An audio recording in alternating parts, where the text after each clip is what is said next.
Thank you, Mr. Chairman, and I thank my colleague, Senator Lujan, for his generosity. Mr. Bedford, I'm going to go back to the 1,500-hour rule. You know it's coming. Yes, ma'am. You have spent years railing against a rule, and in 2022, you asked the FAA for an exemption from it. If confirmed, you would have the authority to reduce the number of flight hours below 1,500 if you determine that the pilot attending an academic training course will, quote, and this is the actual quote, enhance safety more than requiring the pilot to fully comply with the flight hours requirement, end quote.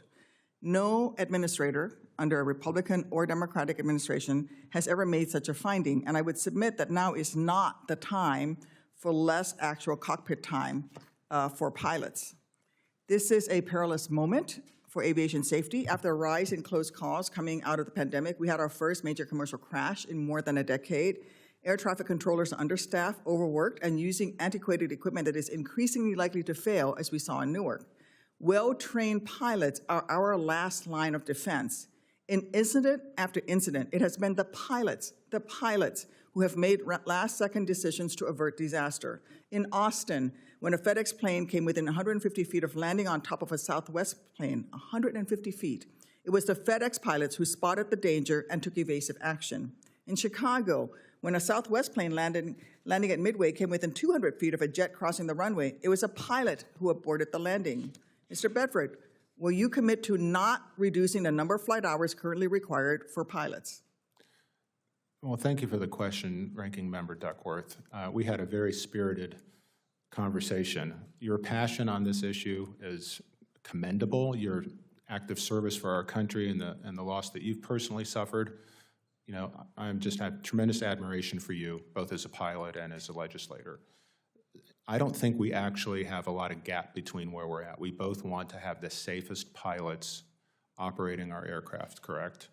Yes, but you're not answering me. I mean, reclaiming my time, it doesn't sound like a yes. It sounds like you're leaving the door open to reduce the number of flight hours from 1,500. What I'm saying is I don't believe safety is static. And I can tell you we've worked closely with our military, evaluating how they're training pilots. And the way they're training pilots today is not the same way they were training pilots in 2020, 2015, or 2010. They're taking advantage of emerging technologies and utilizing them ways to create more pilot proficiency. And the FAA, as you know, has already said structured training, real structured. Let me, reclaiming my time. I think you should probably read an article about Army aviation pilot training. They're actually seriously re-looking at it because they've relied too much on technology. And in fact, there's an article out, a statement from the Army's flight training, the general in charge of flight training, saying actually they need to return to the basics because they're relying on too much technology. Will you at least commit to not reducing the number of flight hours until FAA has fixed the air traffic controller staffing shortage and modernize our nation's air traffic control equipment and facilities? Ranking Member, I can say two things. First, this is not my priority. My priority is fixing the air traffic control system. I met with the families of 5342. This is top of mind across the country. When I fly, and I fly frequently, customers come up to me because they see me talking to our pilots, and they ask, when is it going to get better? I'm like, what do you mean? Like, all of it. When is it going to get better?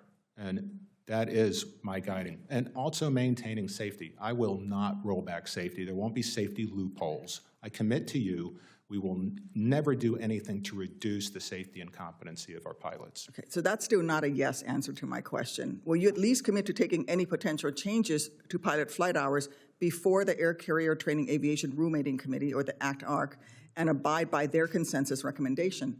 I am telling you, I won't unduly influence a process one way or the other. The data will either support it or it won't. Will you abide by their recommendation? Most likely. I haven't seen it.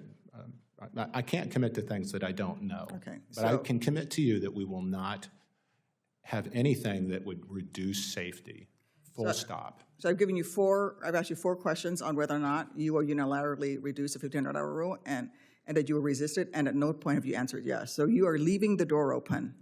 On to the next thing, Boeing oversight. In October, the Department of Transportation's Inspector General found FAA's oversight of Boeing was not effective. So I'm asking you, yes or no, will you commit to not delegating inspection authority back to Boeing until FAA has implemented all 16 of DOT OIG's recommendations and DOT OIG considers them closed? Well, thank you for the question, Ranking Member Duckworth. It's my understanding that ODA's been renewed for another 3 years, so Boeing's got a long way to go before they're going to get another bite at that apple. All right, I'm out of time. Thank you, Chairman.